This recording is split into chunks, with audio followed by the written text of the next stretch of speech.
Good evening, everybody. I know at the end of the day, you're a little tired and trying to go back home. And it's not a surprise. And with due apologies, first of all, let me thank Mr. Sahu, the man who created this conference today for you, who permitted me to create this panel, and I agreed because I am also a man on a mission. Today, if you see, there's a written called Mission, Skills Development. But today, when the empty chairs and the sofas that you see, possibly Mr. Sahu and a few friends are there with him, demonstrate the fact that corporate India hasn't done enough for the spatially abled. And I have a corporate on my right, but of course he represents SR Foundation, so you can always say that I am an NGO. But the fact that we are not many CEOs now left to hear us in the end of the evening, and I requested a few of them to stay back also, speaks many words. So what happens when you see a disabled person? Feel sympathetic, right? And the students, you must hear and understand, and if you have colleagues and friends who are disabled, I'm sure you understand more. I can only say with due experience that until and unless you have had a friend or a colleague with a disability, you will never be able to appreciate somebody's problem. And that is where we create perceptions. We all perceive that he or she is not so efficient. He or she may be a liability to the organization when we employ him. Why do the HR heads have those perceptions over years? We have a problem at hand, but there has to be solutions. Do we make it mandatory for corporates to employ? Yes, the government has made a percentage that you must employ a certain percentage. Or is it recommendatory from a CSR perspective that let's do a good work? And some of them do. And we know that some of the CSR is lip service. And I will absolutely clearly clarify that when even a few corporates who employ people from this sector look at the data, 2% of the India's population is disabled and 97% of them are unemployed. That data is the only slide that we have for the entire corporate panel today. Of course, the panelists, my fellow panelists will speak, but that data is glaring. Has the corporate India done enough? And we talk, we attend conferences, and I was discussing with all the panelists in about half an hour back. We have roundtable conferences. We have NGOs spending lakhs of money, rupees, creating pamphlets, trying to do awareness. Everything is good, great. But the next step of giving them jobs, again that's one step, and that's where we panel will discuss. The second step, the skilling of these people. Because without the skill development, you do not bring them on parity with the people who want jobs. So look at both the aspects. There's an employer and there's a person seeking employment. Until unless there's a matching requirement, we can keep on talking about CSR. Let's have a field where we find, say, here is a physically or a mentally challenged person, but he or she is capable of delivering at least, if equal or at least equally, the same kind of efficiency that you're looking at. Fine, without any further words, I will now first request the man who represents the special class, Charudat Jadhav, a man who has inspired me for the last 5 years to be on the mission. Charu, please.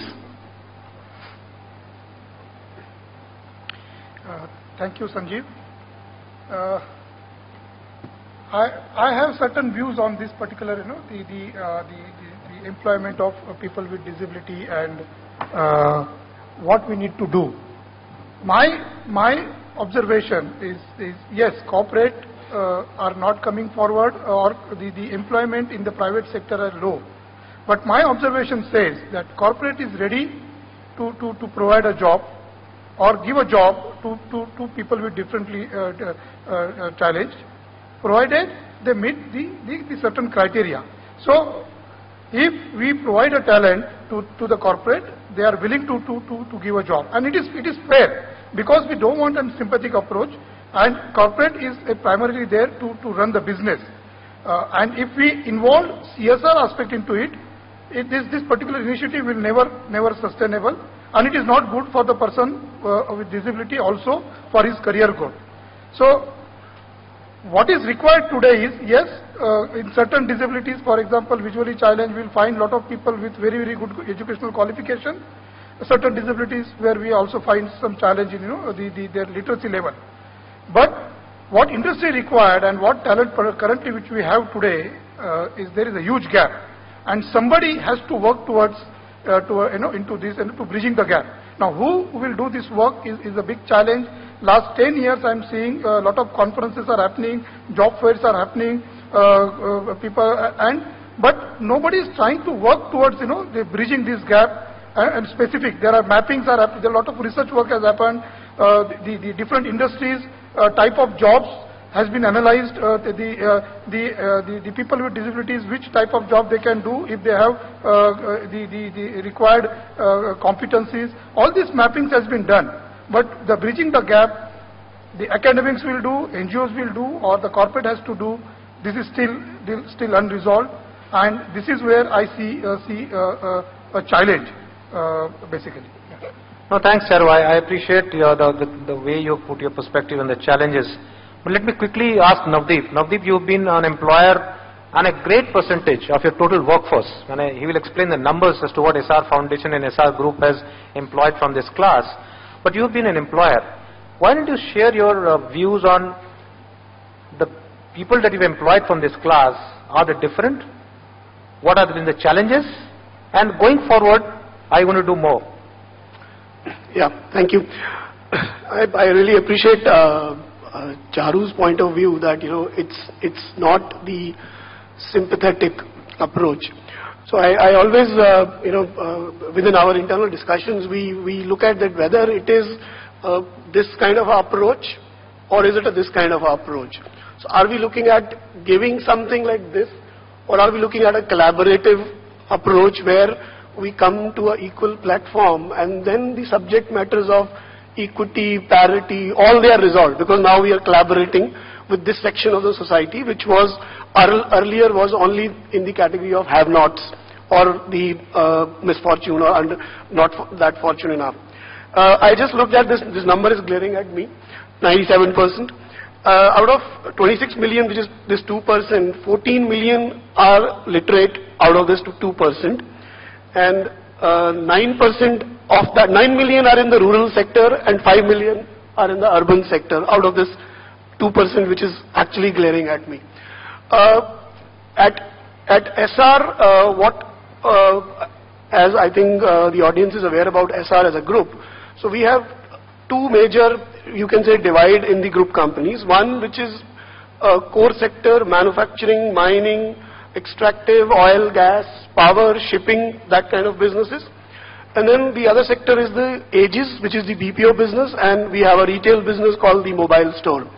So, we had to prove the point first, which Charu is mentioning, before we move on to the core sector where there are a lot of labels coming to us, a lot of issues coming to us in terms of safety, security, the terrain, the tribal, the remote. So there are lot of challenges in the, and the typical, as Charu mentioned, the typical requirement of the corporate of a plug and play employee. We are all so used to of it. We open the box, there is a battery, it is half charged, we just switch on the phone and start playing on the apps. So that whole mentality that everything is plug and play, I think that's also a big challenge within the private sector. And I think as a society at a large, we also need to think around that. So these are few things which we've come to know as part of this journey within the Aegis business. They adapted a lot of things, and thankfully there are a lot of tools, there are a lot of softwares which are available, which enables this entire thing. But I think there's a lot to do. There would be a lot of criticism by our friends, but I think at least we have embarked upon a journey which is giving us a lot of learning inside, and we are happy to share them with the like-minded people who would like to understand what all we have experienced during this journey. And it's just one part of it where we're looking inside, but In addition to that, we are also looking outside. And from the again equal component, when we look at a differently abled person, what we look at is that he or she needs help to cross the road, or jump into a bus or come out of a bus. So as SR Foundation, we also internally had a brainstorm and looked at the next level. We all know Maslow's hierarchy needs. So we also tried to work at the entertainment part of this section. And within that, we looked at the visually impaired people. And I don't know how many of you are aware that this country doesn't have a law that Bollywood movie will be released without audio description.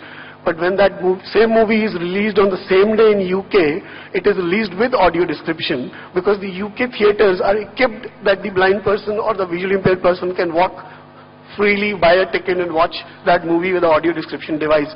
So that's the area where we started working with Unmukt. And there we are trying to work with not only converting the content with AD, audio description, but also we've taken up a task to do the screening across country. First phase is about 20 cities where we're working with the visually impaired school children. Tare Zameen Par was the first movie by Amir Khan, then Three Idiot, Bhag Milkha Bhag is under preparation. We are also looking at, and we have to do a lot to catch up. So there are two components of what our approach towards it, and we named that project called Unmukt, which means you're free. You're free to actually access everything which you want to access. So there are two components. One, which is an employment skill part, which is leading to the employment. The other part is an entertainment part also, which we are trying to work towards that. And in this whole journey, a very interesting format has evolved. Aegis, which is most of the business is a voice-based. So there's a lot of good voices available within our employees. So we are trying to use those voices to convert the content by audio description and then making it available to the masses. So that's another area where we're trying to, so which will bring the appreciation of the ecosystem. The employees will be able to comprehend, adapt, that these kind of people are coming in as our colleagues, our teammates. So how do we adopt or adapt to that kind of a scenario? So this is just brief about what is happening in what is typically called in the black box inside SR Foundation. No, thanks, Navdeep. It's very encouraging and laudable efforts of SR Group. The whole objective was, obviously in a panel we can have only one representative of each stakeholder. So through you we are trying to demonstrate and showcase that there are benefits. There are clear-cut benefits. So the attrition was one where we actually saw that when you employ people from this class, the attrition is low. But of course, apart from that, there could be other advantages. But the academic world needs to, create that awareness. And TISS, Dr. Vaishali is doing a lot of work on that. Dr. Vaishali, what exactly is TISS doing on this particular field? And what has been the success story so far? And what needs to be done further? Yeah, you have to press it. TISS, Tata Institute of Social Sciences, we have the Center for Disability Studies and Action, which is primarily working to create competency and cadre of professionals who will work in the disability sector.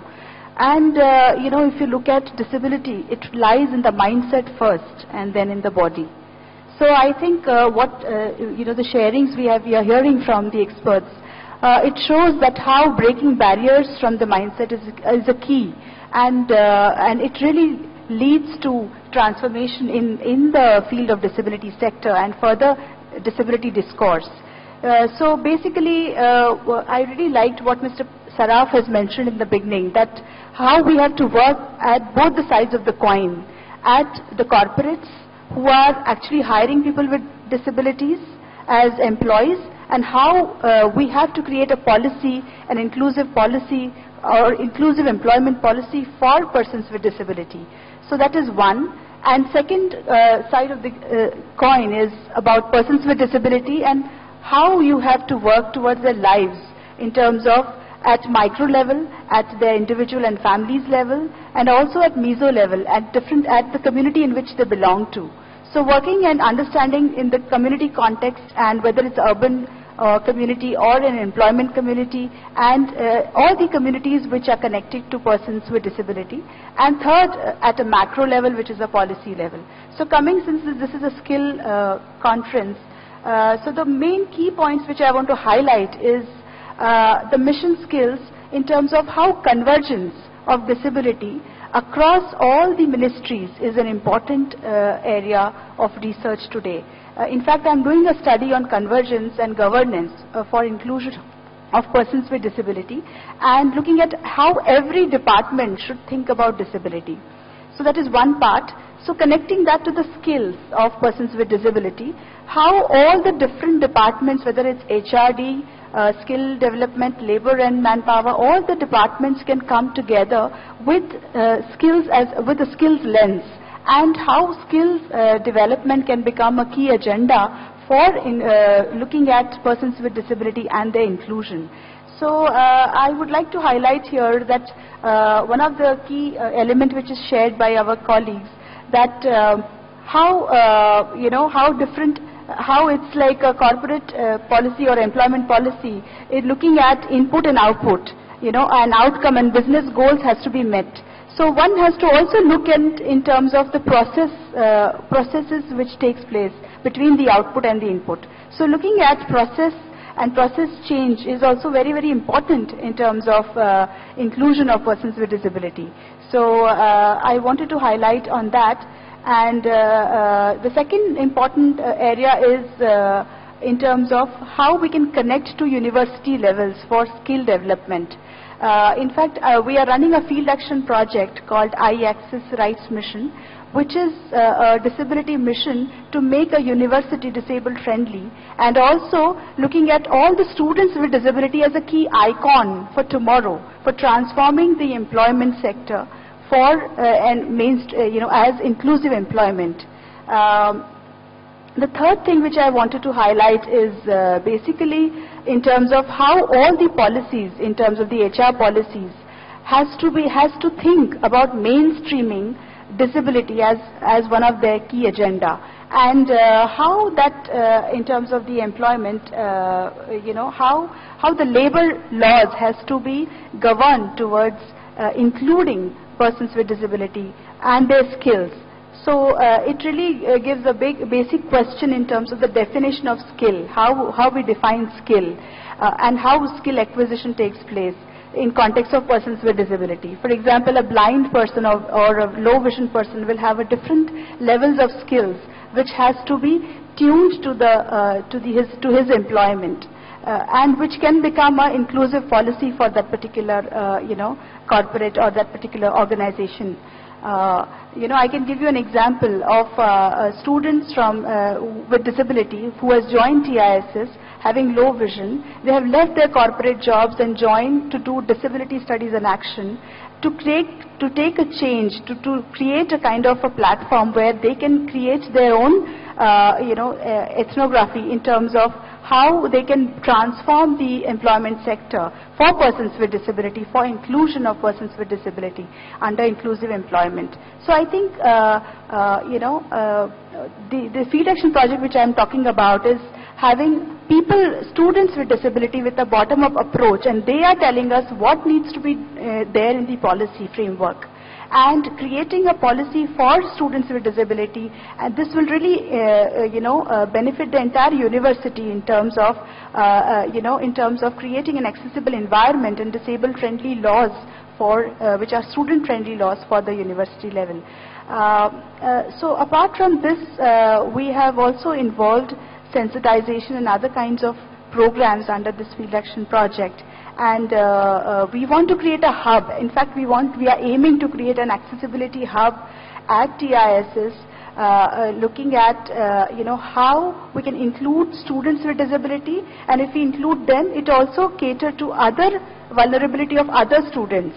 For example, a student with deafness who is studying in TISS, and we create a pictorial lectures and other kinds of lectures for him. So it benefits all the students with vulnerability and other vulnerable, who have vernacular background or any other kind of vulnerabilities can also be taken into consideration. So what I want to tell you all today in the skill conference, that if you make your employment or workplace disabled friendly, it will make the entire employee's life easier and much accessible to work in, to make that workplace as what I would say a very inclusive workplace for everybody. So that is what, as one of the very key element which I want to highlight today, that how, and linking it to the skill, that how partnering with the universities can become a very key element to create a national kind of a picture for inclusive employment, for inclusion of persons with disability. So how licensing with the universities can become a very important component for, for inclusive employment. So in terms of how, now why I'm saying so, because all these students with disability tomorrow will be joining the employment sector. And they will, and today the self-advocacy has become one of the key elements, where they are advocating their own issues and their own, making amendments in the corporates and corporate systems and laws and other kinds of, rules, and allowing corporate understand the issues of persons with disability and, bringing about a change in the corporate sector. So how the lives of persons with disability, everyday life of persons with disability has to be understood,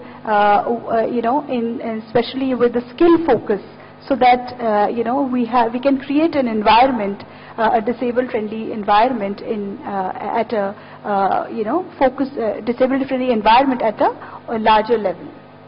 Thank you, Vaishali.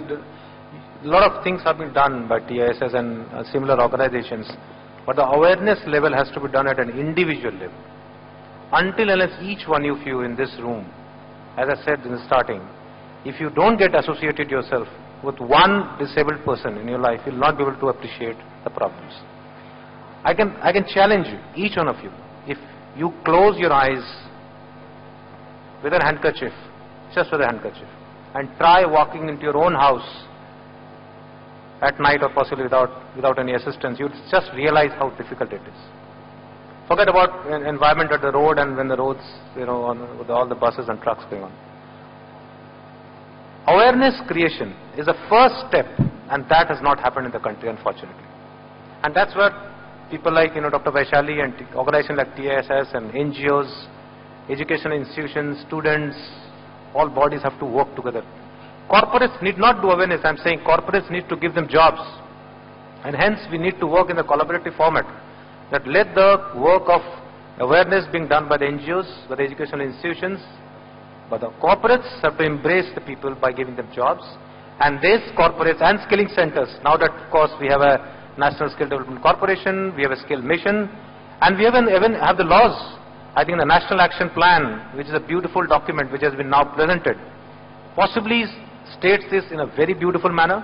The only thing remains is implementation, and implementation, and implementation. But since we have with us Charu today, who is a great example as to how he has succeeded in his life, and let me tell you, Charu is 100% blind. And Charu leads, is a strategy head at TCS, a well-known leading global player in IT services. And he is leading a team of all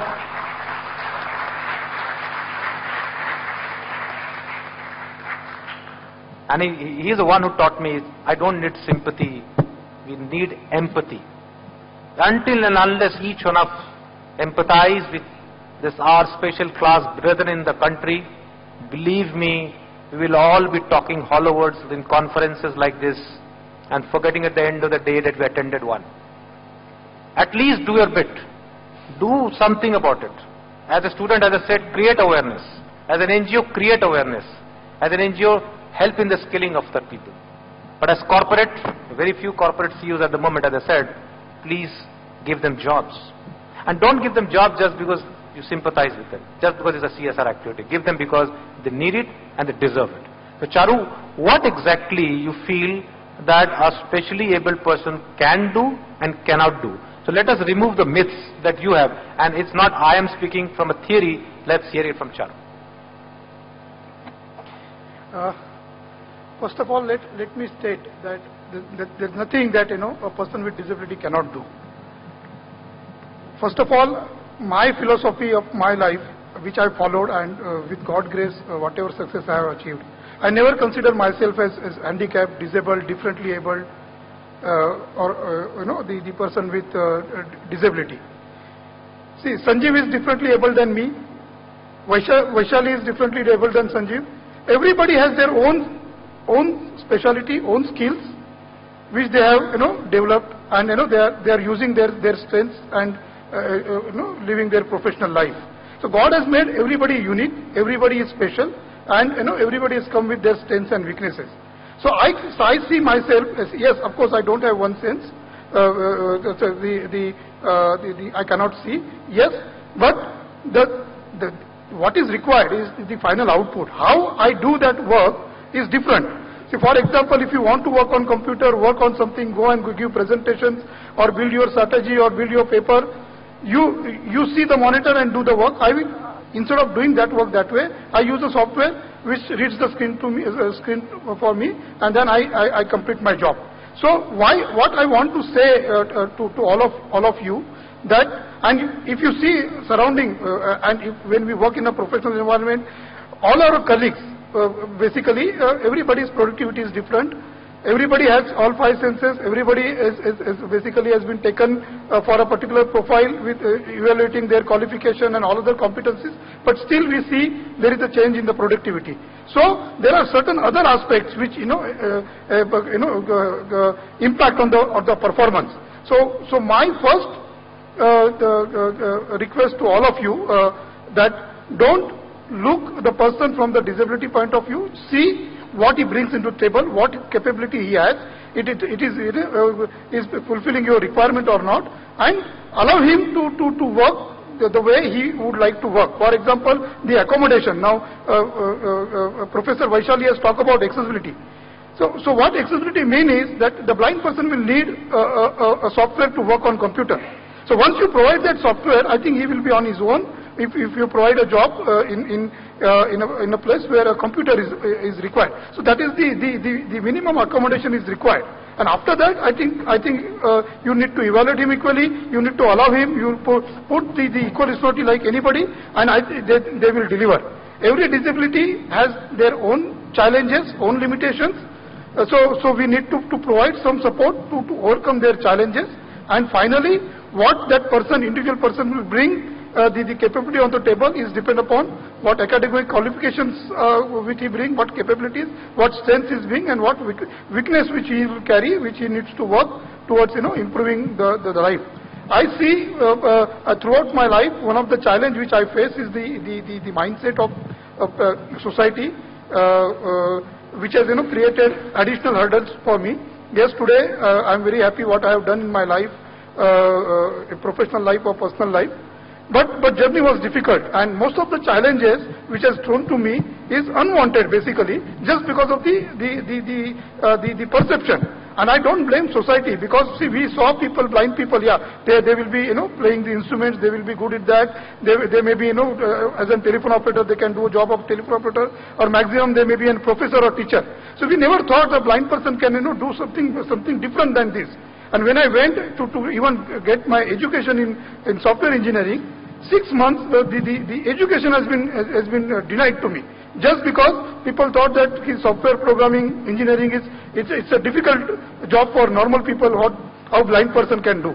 But I have perceived that, and today I am a successful software engineer, I can proudly say. But 6 months, I lost my 6 months when I went for the job. A lot of places, if I say that I am a blind person, even I have been not called for the interview. So this is what has been faced. But today, now, I have changed my 4 jobs. So today, with 26 of my career, I am a very confident person.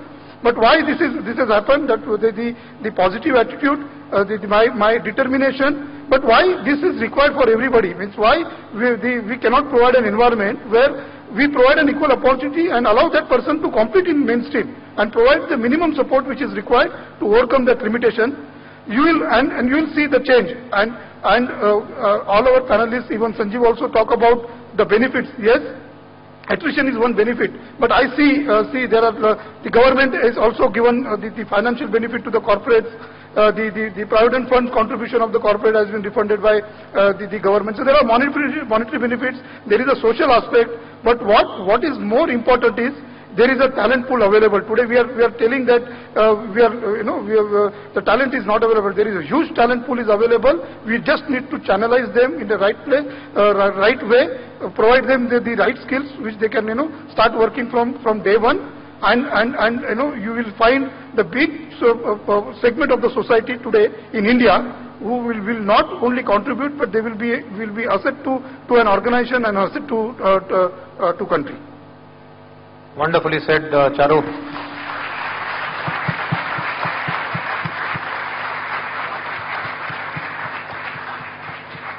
Let me I'm share. sorry, but it's not for the clap, but I'm saying just see the people with different perception. You will find that everybody will bring different capabilities. Don't think about his limitations or his disabilities, because his disability can be overcome. Today I am completely independent. I travel abroad alone. I go and attend my client conferences. I give presentations on my own. As we all know, my software only reads text. But still I go and present I prepare PPTs or present PPTs which has lot of graphics, and we all know that what we want to communicate effectively with lot of data, we can communicate with images and graphics more effectively than text. But still with little bit accommodation, little bit more study, I can go and present that. So there are ways of doing it. You need to provide support, you need to provide opportunity, and you will find this segment is one of the good prospects for corporate, and which will bring not only a good employee, but it will also inspire. One point this is what has been shared by my colleagues, that it inspires other people seeing the way the people with disability perform and their exceptional contribution, and they feel that if they can do, why cannot we? And it has helped organizations. So there are a lot of positive aspects. You need to only take one step. Yeah, thank you. Sorry, Sanjeev. No, I think he has always mentioned to me that, I don't want to go to conferences, but I actually pulled him, and he's not well today also. But the commitment is that I said, let's share a panel and try to convince the corporate world that this is not a CSR, this is equal opportunity. As is rightly said, that each one of us are disabled in some way or other. If we were to ask you in an interview, please do your SWOT analysis. The weaknesses are your disability, right? And how are you more able than somebody else just because he doesn't have an eye or doesn't have a hearing? So I would say that let's look at from a different mindset. We have to break the barriers of our mindset, and that is where our society is lacking. But then when the corporates are recruiting, as he mentioned, Navdeep, at SR Foundation, because of course you can say that he is a large BPO and he can recruit people, but and the TCS which recruits people. There are many examples of and there we can go on and on, take examples of people who are disabled. I just remembered Arunima Sinha. I met her, who's scaled Mount Everest. You know Arunima Sinha? Heard of her? She's got a Padma Shri just recently. Without one leg, she has climbed the Mount Everest. I mean, there are so many examples of people that can go do wonders if they have to do it. Now let's look at employability, and when I'm converging into skills, the point is, fine, one person is deaf, one person is blind, one person is dumb, one person doesn't have a limb, that's a disability. Look at the abilities, look at the knowledge skills, and can corporate India do enough to skill them to bridge this 2% and 97% gap? Isn't it the corporate India CSR responsibility to do that at least, to skill? And hence I would request that the skilling part is the CSR part, and the corporate world should start recruiting seriously. Last year we started a job website because I felt that technology is important. Let's create a job site. Naukri.com, Monster.com, Timesjob.com, all are there. and you all apply for jobs and get jobs.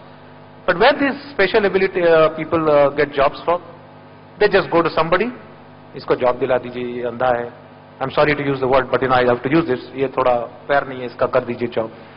Daya kyun? Why sympathy? As Charu said, we don't need sympathy. And of course, there is a small segment of this, special class which may beg for a job because of economic reasons, for different reasons. But don't look it from a holistic view. I know, ma'am, you're asking for time and I have to close. But look it from a holistic view.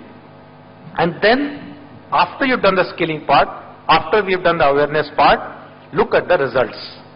And here he has spoken about the results, one attrition part at least. Look at the efficiency part. Look at the absenteeism part. People who get jobs from this special class are thankful to you that you have given them jobs, and hence they're more loyal. They stick around more. Think about it. But we don't even look at it. We don't even actually look at it when we put out a job offer. I'm guaranteeing nobody even thinks about it until somebody says, isko rakh lo. And hence that mindset has to change. As I said, it cannot be this. It has to be a collaborative affair. Navdeep, I want to just ask you a last question, and so that it is important because the whole objective is that how corporate India can take advantage or should take advantage of this situation and employ more from this segment. Quickly, few words before Rick was close. Yeah. Just last. Yeah, I think it's very interesting, and I think you're asking me as if I am the corporate, but let me look at the enabler part. I think what is missing is that in this typical very fast life, the business as usual thinking approach, and all which is fed in the boardroom mind of achieving targets, setting KPIs, achieving those kind of KPIs. So the whole sensitivity towards the subject which we are discussing, I think that's one major key as an enabler. So I mean, how do you do it? There are multiple methods of it, but there is a key which is to be unlocked, which will help to unlock that whether the decision makers are sensitized on a very regular basis, not just once. So are there multiple kind of channels to sensitize the decision makers? So for example, there is a Coffee with Karan on TV. So can we have our senior manager or a decision maker having a blindfold coffee with a visually impaired person and have a chat with that person? This is just one way I'm suggesting, and we're kind of experimenting more than one way which I'm suggesting here. So, this person needs, the district collector of Jamnagar had so many people meeting him, and we screened this Tare Zameen Par movie with 70% of the hall with the visually impaired people and 30% of the hall blindfold, including the district collector Jamnagar in Gujarat. And the next day, district collector Jamnagar called a meeting of the police commissioner or whatever, that whether our footpaths, whether our bus stops are disabled friendly. He was never ever thinking in these lines. He is the district collector. There was no sensitization happening. So this is just two examples I'm sharing that yes, we do talk about it, but what do we do about it? And who is thinking creatively around it? Corporate is one, and corporate has an objective. It is handcuffed and saddled with the business of business to do business. So I think that's one approach. But yes, from an implementation perspective, it has to have more ways, more innovations, more creative ways to look at it, because we are dealing with a very complex issue, and we're dealing with the most complex thing called human. So I think that's what I can suggest. We have time only for 2 questions, so if, yes.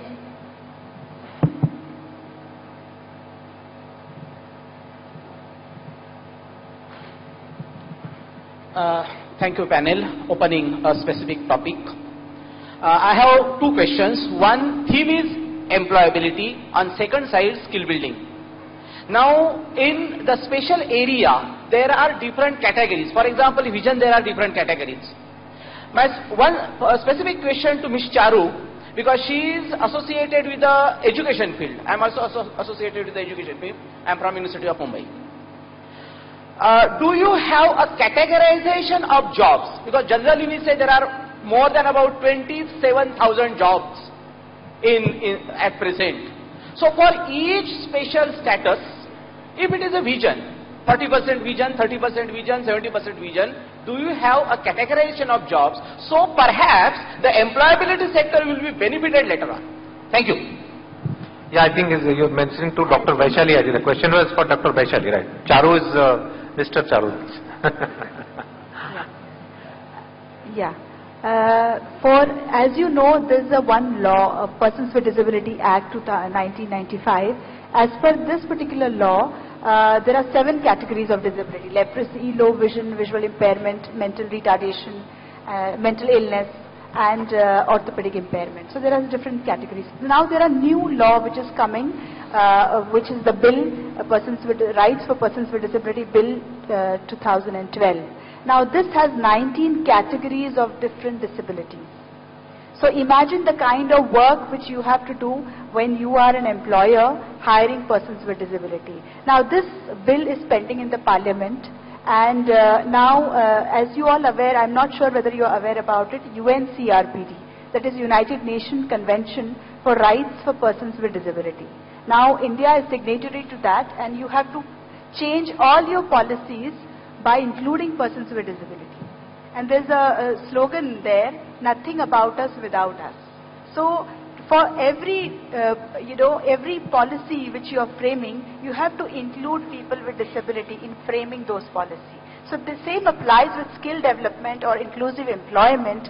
Whenever you are creating a kind of a policy for persons with disability, you include the employees and their consensus into framing these diversity policy for persons with disability.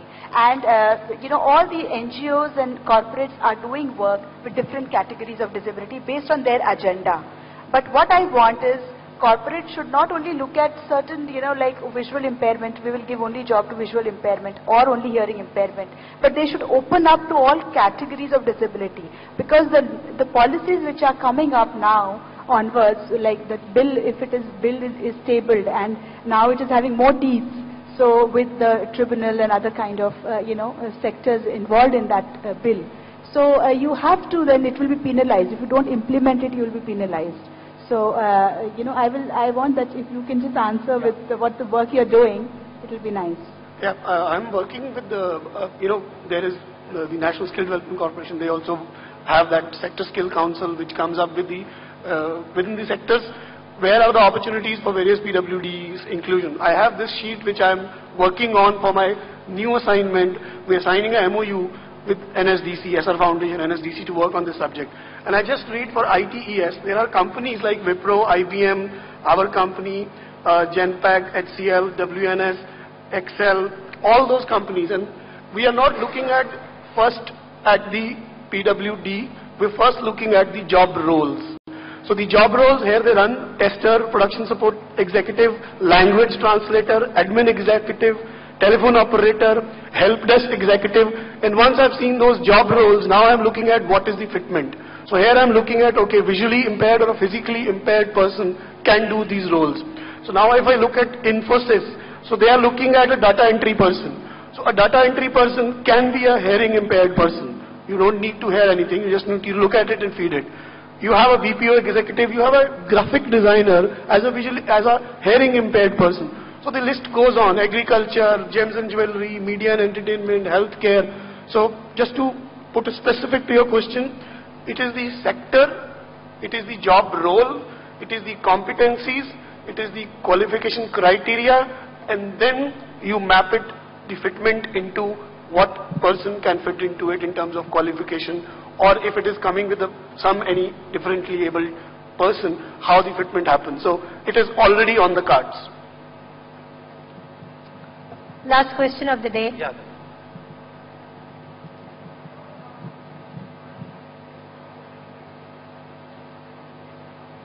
The mic, ma'am.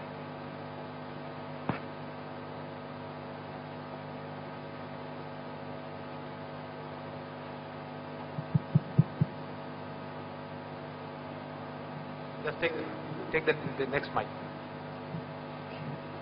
All right.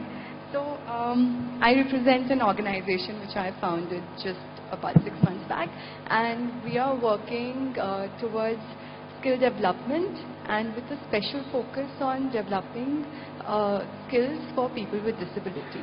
Now, since we started on this mission very, very recently, we also wanted to highlight that apart from the interest that comes from the employers, there are organizations currently already doing skill development for PWD. This is not something new that we're doing. Ma'am, we can't hear you. Can you please take the mic? Okay, all right. So what I wanted to say was, since you are associated with NSDC and there's a specific sector skill council now for PWD, I think it is very imperative also that the kind of skill development that happens for all the other people, maybe the general category if we can call them, the same standard should be applied for people with disability as well, so that the acceptance at the corporate level increases manifold. So today there are a lot of trainings and skill development that are happening for people with disability, and people are getting skilled and employed, but maybe there's a gap that exists in terms of competencies.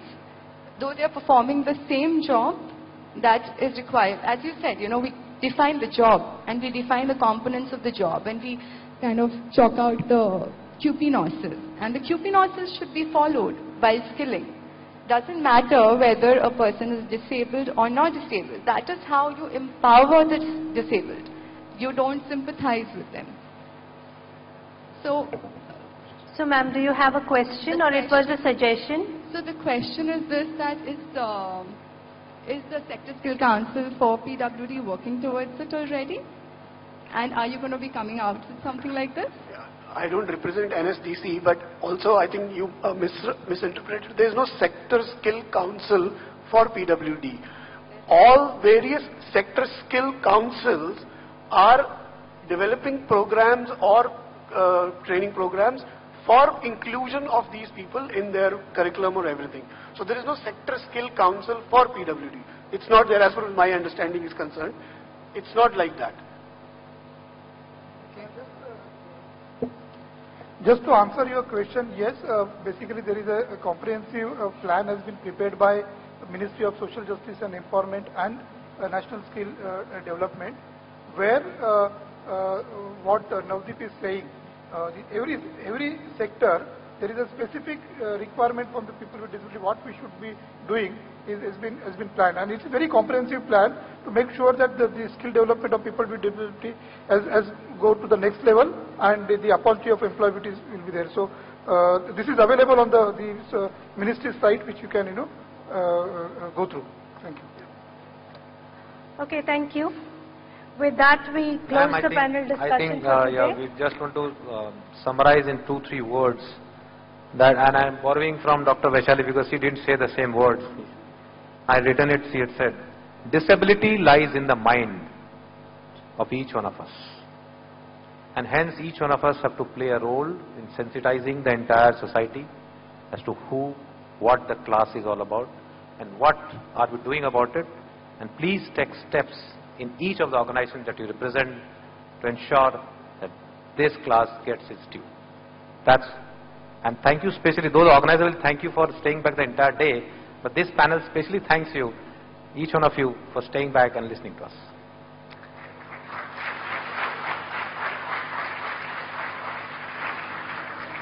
I thank the panelists, and the three takeaways for me, the three important words are: do not sympathize but empathize and adapt. Each one of us have to adapt to these new thoughts to make sure that we do our bit to empower the people who are differently abled. With that, I call Mr. Vijay Sahu to give mementos to our guests.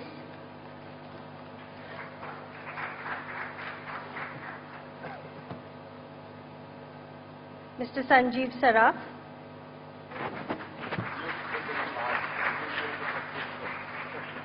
Dr. Vaishali Kole.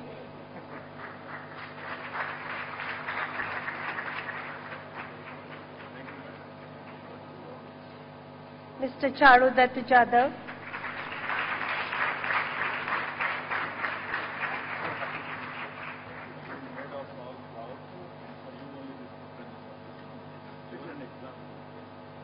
and Mr. Navdeep Singh.